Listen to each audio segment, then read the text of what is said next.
Hostel में एक इल्मी फ़ज़ा होती है जो अरस्तु और अफलातून के घर के सिवा और किसी घर में दस्तयाब नहीं हो सकती।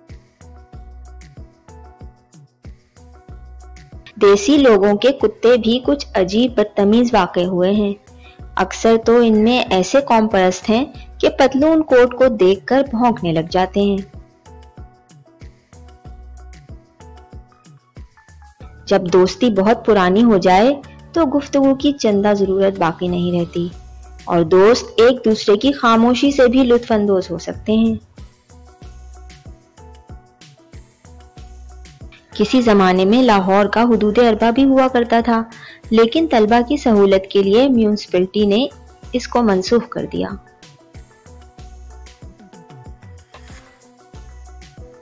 शादी से पहले हम कभी कभी 10 बजे उठा करते थे, वरना 11 बजे।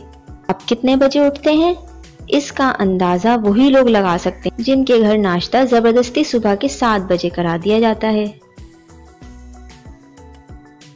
भाई खुदा ने सुबह भी क्या अजीब चीज पैदा की है, यानी अगर सुबह के बजाय सुबह सुबह शाम हुआ करती तो दिन क्या बुरी तरह कटा करता। मैंने शाइस्ता से शाइस्ता दो दमानों के फर्जंदों को बाज़ वक्त बुजुर्गों का इस कदर एहतराम करते देखा है कि उन पर नीच जात का धोखा होने लगता है। खुदा जाने आजकल के बच्चे किस किस्म के बच्चे हैं। हमें अच्छी तरह याद है कि हम बकर ईद को थोड़ा सा रो लिया करते थे और कभी कभार कोई मेहमान आ निकला तो नमूने के तौर पर थोड़ी जिद कर ली, क्योंकि ऐसे मौके पर जिद कारआमद हुआ करती थी। लेकिन ये कि 24 घंटे मुतवातर रोते रहें, ऐसी मश्क हमने कभी बहम न पहुंचाई थी।